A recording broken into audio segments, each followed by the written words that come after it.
Hello pre-senior kids, I'm Sumbul ma'am. How are you all?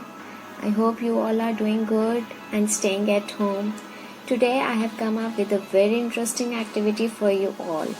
And this activity is just in one piece of paper. Well, what is the objective of this activity? With this activity, the concentration level of your child will increase.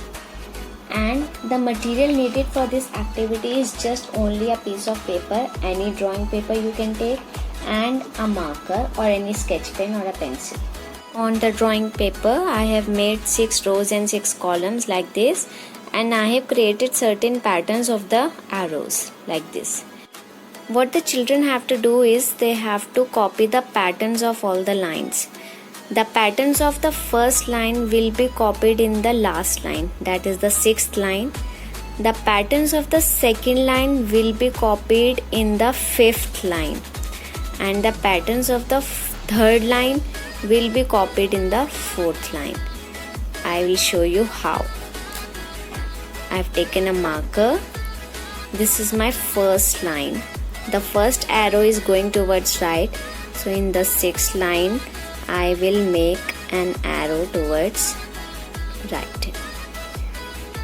This arrow is going down, so in this block I will make an arrow going towards down.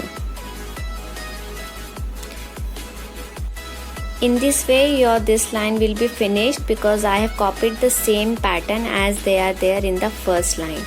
Similarly, the child has to follow all the patterns in another 2 lines. So finally your activity will look somewhat like this. Child will copy all the patterns in this manner, and I am sure this will increase your child's concentration level. Keep doing this activity with your children, and after that you can do one more thing. You can ask your child that circle all the arrows which are going towards left, circle all the arrows which are going towards right, circle the arrows which are going upwards. In this way you can create many ideas with this picture. Enjoy this activity at home. Bye bye. Thank you.